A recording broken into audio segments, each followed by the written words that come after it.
So the monologue was talking about this blows me away.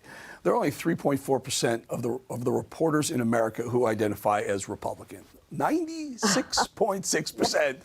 Any question we get media bias to the extent we do, and we have this get Trump at all cost so prevalent in our society? I believe that number. I really do believe that number because, as you know, I worked as a fair and honest journalist for 3 decades. And I used to say 95% of the people in every newsroom across the country are liberals, some of them raging liberals and even, socialists and maybe even communists. So it looks like the number's gone up a little bit. But that's because these newsrooms talk about diversity, but they don't talk about diversity of thought and diversity of ideas and ideology. They're looking at skin color, which is really racist to just hire someone based on skin color or, gender identity and all of that garbage, really, DEI. And this is what they're pushing in newsrooms rather than talking about, can you be fair? Are you unbiased? And can you cover the news in your community fairly? And they need to start asking the right questions, and they're not doing that right now. You know where they learned that? They learned that in journalism school. That's what they learned, to not to be fair and not to hold truth to power, which is what it is the journalism profession should be. It's even protected in the Constitution. First Amendment to the Constitution, the whole document doesn't protect any job, any career, except one, journalism. And that because it's such an important job, to be honest, to be truthful, to be fair, to be even-handed, but we don't have that. Let's take a look at Jill Biden talking, I don't know what she's talking, her husband and white supremacists, and pay particular attention to Mika Brzezinski, who's supposed to be the straight journalist on the Morning Joe crew. Just look at her nod and approve it. Never push back on some of these things. Listen. What do you think when you hear Trump Republicans calling it the Biden crime family? Or I have one congresswoman, the Biden crime family sold out America, Marjorie Taylor Greene. He's a liar. He's mentally incompetent. And let's not even talk about what "Let's Go Brandon" means, but you have U.S. senators holding signs that say that. It's hard to realize our country, isn't it? I mean, to look at it, what we used to have and what the other side, the extremists, have turned this country into. Here, not approvingly, I could never push back like, what's going on with Joe? He keeps falling and saying stupid stuff.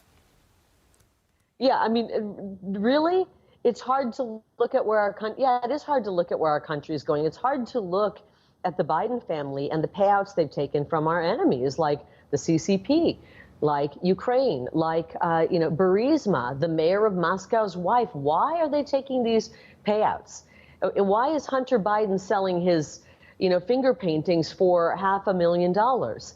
These things are highly suspect and most likely criminal, and we need a thorough investigation because it's really obvious that when we see the policies and what what Joe Biden has put forth, from our wide open border to the horrible pullout of Afghanistan to pushing, hundreds of billions of dollars into Ukraine to stoke war, that he doesn't fight for Americans. He's fighting for everybody but America. He's putting America last. And so I'm shocked at where the country is going right now.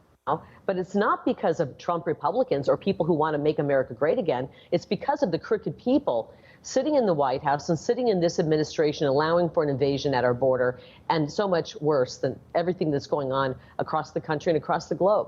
Kari, a little over 2 days, less than 3 days until the people start voting, caucusing in Iowa. You're there right now. The sense is that Trump has still a 30-point lead over Nikki Haley. Is she going to have any upside? I mean, I can't even believe she's spoken out in second place. But what is this? Isn't this the beginning of everyone else dropping out, and it's Trump's nomination? Well, I hope so. I hope these other candidates will look at what we are facing as a nation, which is truly the demise of our country if we have another term of the Democrats who have been destroying our country. And it's time for them to end the vanity projects, get behind the strongest candidate we've ever seen in President Donald J. Trump. And we already know, the people of Iowa, the people of this country know he's done the job before and done it well. We love that we had a strong economy, that we had a safe, secure border. We love that our mortgage rates were low. We could afford to finance a home. We love that, President Trump was taking on China, pushing back. We love that he was creating new jobs. All of these great things that he was doing, promoting peace worldwide. And now we're in a downward spiral with Joe Biden. So I believe the people of Iowa, I've talked to many of them, are gung-ho and ready to go on Monday, 7 p.m. to caucus to make history and give Donald Trump the victory. And then we'll move on to New Hampshire and South Carolina and on, and we'll take back this country. But the people of Iowa are ready to be part of that history. So Trump was on with Bret Baier a couple nights ago, and Bret asked him, or Martha asked him, who's your VP? And he said, no, can't say that. But he said he did know who his VP pick was. Question is, do you have any idea? Do you have any thoughts? Have you been contacted? I do this with everyone because I think you're on the short list. Have you heard? Do you know? You know what? I've heard so many different names, and I love all of them. They're all great. You know, we're so fortunate that we have a deep bench. This movement is filled with people who love our country, want to save it, will do anything to help rescue this country from the direction it's going in right now and secure our freedoms for our children and our grandchildren and many generations to come. So I think whoever President Trump picks, my answer hasn't changed, Eric. Whoever he picks is going to be a strong fighter. We have so many fighters in this movement, and I'm ready to stand in line, show up and vote for them on Election Day come this November, because we have a lot of great people in our movement, and he's going to pick somebody great. I have no doubt about that. Yeah, again, folks, everyone's worried about it, but to be honest with you, no one gets elected because of the vice presidential pick. It just doesn't. They elected Trump.